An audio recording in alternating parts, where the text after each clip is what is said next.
Hello everyone, again welcome back. Today we are discuss some another nursing aptitude questions.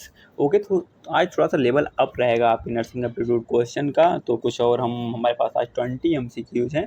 ठीक है, मैंने किसी book से उठाए हैं आज क्वेश्चन जो कि प्रीवियस ईयर में आ चुके हैं और कुछ क्वेश्चन जो आ चुके हैं और कुछ का लेवल थोड़ा सा अप है।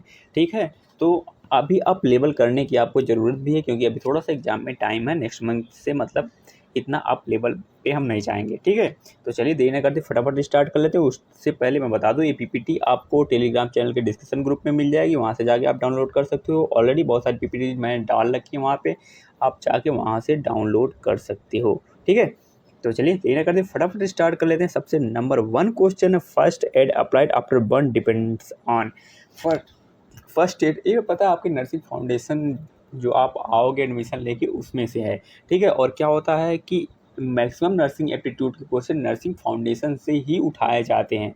ठीक है, तो इजी क्वेश्चन उठाए जाते हैं, ज़्यादा टफ नहीं उठाए जाते हैं। बट एक क्वेश्चन आपका first aid nursing foundation first से है, first aid applied after burn depend, मतलब जब कोई पेशेंट बर्न हो जाए सबसे पहले आप क्या करोगे, कैसे अप्लाई करोगे उस पर। ठीक है, मतलब अगर घर पे होम मैनेजमेंट क्या करोगे, और हॉस्पिटल में आ जाता है तो उसका मैनेजमेंट कैसे करोगे, तो किस आधार पे करोगे, डेप्थ ऑफ स्किन डैमेज या जेंडर ऑफ वुंडेड पर्सन या distance from the first aid centre या availability of ointment and medicine. तो आपका आंसर हो जाएगा फर्स्ट नंबर का A, depth of skin damage. ठीक है, तो फर्स्ट नंबर का ए आंसर हो जाएगा। नेक्स्ट पे चलते हैं। नेक्स्ट है the system which protect and support body organs is called, मतलब जो सिस्टम बॉडी ऑर्गन्स प्रोटेक्ट और सपोर्ट करता है उसको क्या बोलते हैं। Skeletal system, nervous system, integumentary system या इम्यून सिस्टम। इंटेगुमेंट्री सिस्टम आपको स्किन को ही बोलते हैं इंटेगुमेंट्री सिस्टम। ठीक है, आपको भी पता नहीं होगा क्योंकि एनसीईआरटी आप पढ़ रहे हो तो इंटेगुमेंट्री सिस्टम में भी आपको ना पता हो। तो सेकेंड नंबर का आंसर जो हो जाएगा वो आपका ए हो जाएगा, स्केलेटन सिस्टम। ठीक है, जो प्रोटेक्ट करता है बॉडी ऑर्गन को। ठीक है, सपोर्ट और प्रोटेक्ट मतलब क्या, अगर स्केलेटन मतलब बोन्स निकाल दिया जाए तो क्या बचेगा आपका, कुछ भी नहीं बचेगा आपकी बॉडी में। ठीक है, सिकुड़ जाएगी बॉडी आपकी, एक गोले की तरीके से हो जाएगी। नेक्स्ट क्वेश्चन है, excess presence of which of the following cause tooth decay in children, किस वजह से टूथ डिके होता है चिल्ड्रेंस में। तो क्लोराइड, फ्लोराइड या हार्डनेस या ऑल ऑफ। तो आपने सुन रखा होगा कि जो अगर एक्सेस ऑफ फ्लोराइड वाटर में आ जाए तो क्या हो जाता है कि डिके, टूथ का डिके होना स्टार्ट हो जाता है। कभी कभी आपने जो टूथपेस्ट यूज किया होगा कोलगेट, उसमें भी लिखा होता है फ्लोरेटेड। ठीक है, फ्लोराइड उसमें भी होता है, बट एक ऑप्टिमम अमाउंट में होता है। ठीक है, ऑप्टिमम अमाउंट ज़रूरी है, बस उससे ज़्यादा अगर हो जाता है तो क्या होगा कि आपका वो क्या डिके करना स्टार्ट करवा देगा। ठीक है, मतलब कई सारी चीज़ें ऐसी होती है बॉडी के लिए जो ऑप्टिमम अमाउंट तक मतलब जो ठीक होती हैं, बट कुछ उस ऑप्टिमम अमाउंट से ज़्यादा हो जाती हैं तो वो क्या करती हैं, डिके कॉज कर देती हैं। ठीक है, नेक्स्ट क्वेश्चन पे चलते हैं। ऑन विच डेट द स्वच्छ भारत अभियान वाज लॉन्च्ड, मतलब इंडिया है तो यहाँ पे स्कीम लॉन्च होती रहती हैं। ठीक है, बस उसका इम्प्लीमेंटेशन होना या ना होना वो तो अलग चीज़ है। ठीक है, तो आपके जो ऑप्शंस हैं 15 अगस्त 2014 या 26 जनवरी 2015 या 2 अक्टूबर 2014 या 2 जैन 2015। तो आपका आंसर जो हो जाएगा 4 का ओ सी हो जाएगा, 2 अक्टूबर 2014। मतलब 2 अक्टूबर यानी कि गांधी जयंती के दिन मतलब ये लॉन्च हुआ था। ठीक है, नेक्स्ट क्वेश्चन पे चलते हैं। Most common site of the intracranial haemorrhage, intracranial haemorrhage जो होता है मतलब जो हेड के अंदर मतलब सिर के अंदर जो ब्लीडिंग, इंटरनल ब्लीडिंग स्टार्ट होती है, मेनली कहाँ पे होती है, सेरेब्रम में या सेरेबेलम में या बेसल गैंग्लिया में या मिड ब्रेन में। तो 5 नंबर का आंसर हो जाएगा सी वाला हो जाएगा, बेसल गैंग्लिया। ठीक है, नेक्स्ट क्वेश्चन पे चलते हैं। Which one of the following is the main target of family welfare programme. इस टाइप के क्वेश्चन 1-2 क्वेश्चन आपको मिल जाएंगे। ठीक है, इस टाइप के, couples in the fertile age, male after fertile age, children below 12 year या women after fertile age. 6 number का जो आंसर हो जाएगा वो ए वाला हो जाएगा, couple in the fertile age. Which are the following the main target of family welfare programme, जब मतलब कोई फीमेल जो प्रेग्नेंट होती है तब एक प्रोग्राम उस पर लागू होता है। ठीक है, नेक्स्ट क्वेश्चन पे चलते हैं। Which are the following disease related to the corona virus, इसमें से कोरोना वायरस डिजीज से रिलेटेड इसमें फैमिलीज के नाम दिए हुए हैं, ठीक है। इसमें मार्स है, सर्स है, या बोथ ए बी या नाइदर ए बी। ये सर्स और मर्स जो है ये क्या फैमिली है, इस फैमिली का जो वायरस है वो कोरोना वायरस था, ठीक है। तो इसलिए 7 नंबर का सी वाला बोथ ए या बी करेक्ट हो जाएगा। ये क्वेश्चन आई थिंक जब मैंने एग्जाम दिया था उस टाइम पे आया था, ठीक है, मुझे जहाँ तक याद है। The starting point of the tuberculosis of the spine, tuberculosis of the spine, spine में अगर हो जाती है तो उसको पॉड स्पाइन बोलते हैं, ठीक है। ट्यूबरक्लोसिस ये आपसे काफ़ी ज़्यादा अप लेवल हो गया है, ठीक है, बट इसको जानना आपके लिए ज़रूरी है, ठीक है। तो आपका न्यूक्लियस पल्प्यूसिस या वर्टिबल बॉडी या पैरावर्टिब्रल जॉइंट्स या नन ऑफ दीज। 8 नंबर का आंसर हो जाएगा बी वर्टिब्रल बॉडीज, मतलब जो वर्टिब्राज होती हैं उसमें होता है आपका ट्यूबरक्लोसिस ऑफ द स्पाइन। इसको पॉड स्पाइन भी बोलते हैं, वो कर्व हो जाती है, ठीक है। ये एचएन जब मैं पढ़ाऊंगा आप लोगों को तब बताऊंगा, जब आप एडमिशन ले लोगे तब पॉड स्पाइन क्या होती है, बहुत सारी चीज़ें डिजीज कंडीशंस हैं, पढ़ने में मज़ा आएगा, ठीक है। मेडिकल सर्जिकल सब्जेक्ट्स है, आपको एनाटॉमी फिजियोलॉजी है, इन सब सब्जेक्ट्स में मज़ा आएगा आपको पढ़ने में, ठीक है। तो अभी एडमिशन ले लो पहले। फिर dimension of public health, dimension total I think 6 dimension है पब्लिक हेल्थ के, ठीक है। तो इसमें से डायमेंशन ऑफ पब्लिक हेल्थ क्या है, health promotion, disease prevention, rehabilitation या ऑल ऑफ एबव। 9 नंबर का आंसर हो जाएगा डी, ये तीनों जो पब्लिक हेल्थ के डायमेंशंस हैं, ठीक है। नेक्स्ट क्वेश्चन चलते हैं। In which defence mechanism anxiety is the express through physical symptom, projection, conversation, regression या रिप्रेशन, ठीक है। तो आंसर हो जाएगा 10 नंबर का आपका बी कन्वर्सेशन। अगर किसी को एंजाइटी है या डिप्रेशन में है, जब तक आप उससे बात नहीं करोगे तब तक कैसे जान पाओगे कि वो क्या फील कर रहा है, ठीक है। इसलिए ज़रूरी हो जाता है कुछ से बात करना, कन्वर्सेट करना या काउंसलिंग करना, ठीक है। नेक्स्ट क्वेश्चन चलते हैं।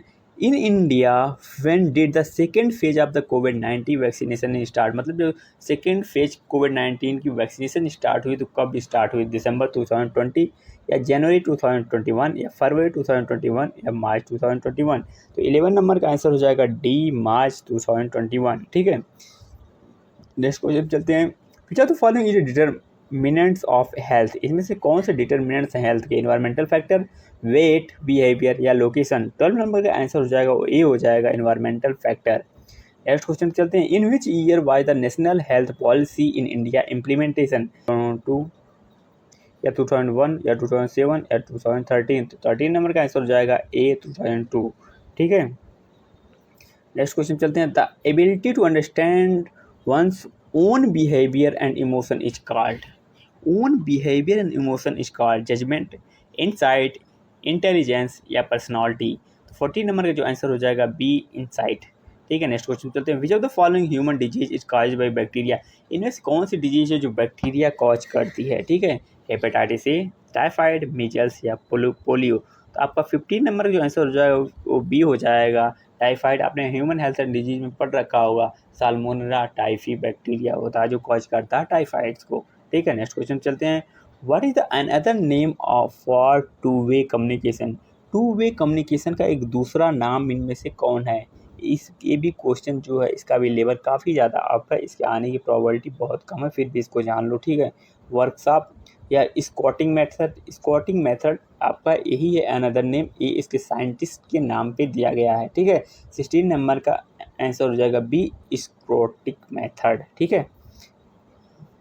नेक्स्ट क्वेश्चन चलते हैं। Child nutritional status measure in the term of 3 anthropometric indicators are, मतलब चाइल्ड न्यूट्रिशन, इस क्वेश्चन का भी लेवल काफ़ी अप है, एक पीडियाट्रिक्स के क्वेश्चन उठाया गया है, ठीक है।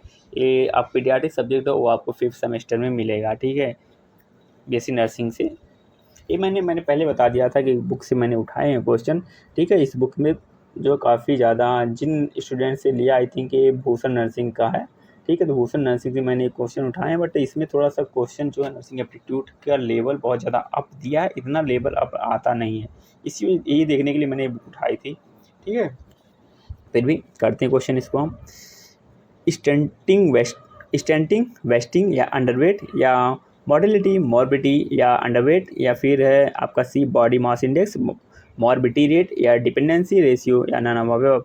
तो आपका आंसर जो यहाँ पे ए वाला है stunting, wasting and underweight. Stunting का मतलब जो होता है, स्टंटिंग यहाँ पे इंस्टेंट से मतलब नहीं, स्टंटिंग का मतलब होता है लो हाइट फॉर एज, ठीक है, एज के अकॉर्डिंग क्या हो रही है, उसकी हाइट नहीं बढ़ रही है। वेस्टिंग का क्या मतलब है, लो वेट फॉर हाइट, मतलब उसकी हाइट ज़्यादा हो गई बट वेट कम है, ठीक है, इसका मतलब हो जाएगा वेस्टिंग। एंड अंडर वेट और अंडर वेट रहेगा, मतलब वो पूरा उसका जो एज है उसके अकॉर्डिंग उसका वेट नहीं है, ठीक है। तो आपका 17 नंबर का आंसर ए हो जाएगा। Child nutrition as measure in term of 3 anthropometric. हम ये 3 चीज़ें देखते हैं, ठीक है, अगर ये तीनों क्राइटेरिया फॉलो होती है, मतलब स्टंटिंग, उसकी हाइट, अगर उसकी जो हाइट है मतलब उसकी एज जो है उसके अकॉर्डिंग जो वेट सही है तब तो सही है, ठीक है।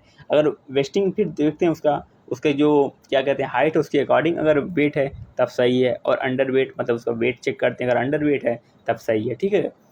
तो आपका आंसर जो हो जाएगा 17 नंबर का ए। 18 number, what is the tool for communicating oriented care, ठीक है। तो आपका ऑप्शन हैं इवोल्यूशन, सर्वे या कम्युनिटी सर्वे या community health nursing process. 18 number का जो आंसर हो जाएगा आपका हो जाएगा D, community health nursing process. Next question चलते हैं, malnutrition does not include, malnutrition से क्या इंक्लूड नहीं करते हैं, inadequate nutrition consumption, over reacting of nutrients या एक्सेस लॉस ऑफ न्यूट्रिएंट्स या सैचुरेशन ऑफ प्रोटीन। तो 19 नंबर का आंसर हो जाएगा डी, सैचुरेशन ऑफ प्रोटीन, ठीक है। नेक्स्ट क्वेश्चन चलते हैं, जननी सुरक्षा योजना इज 100% सेंट्रली स्पॉन्सर्ड स्कीम या फिर है 100% स्टेट स्पॉन्सर्ड स्कीम या सेंटर्ड एंड स्टेट 50-50% शेयर या fully sponsored by the private sector. तो आंसर हो जाएगा 20 नंबर का ए, 100% सेंट्रली स्पॉन्सर्ड स्कीम, मतलब ये सेंट्रल गवर्नमेंट के द्वारा स्पॉन्सर्ड है, ठीक है, जननी सुरक्षा योजना, ठीक है। तो आपके आज मैंने 20 क्वेश्चंस लिए थे नर्सिंग एप्टीट्यूड का, ऑलरेडी मैंने बहुत सारे नर्सिंग एप्टीट्यूड के क्वेश्चन करवा दिए हैं।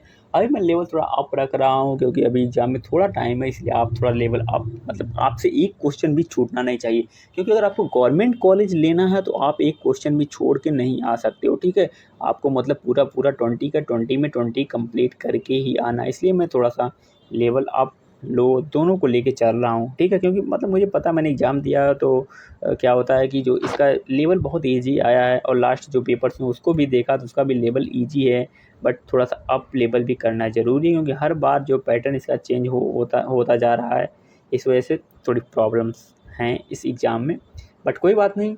बट अभी आपने पढ़ना नहीं स्टार्ट किया, ढंग से नहीं पढ़ना स्टार्ट किया तो यार कर लो, क्योंकि गवर्नमेंट कॉलेज मिलना बहुत इंपॉर्टेंट है।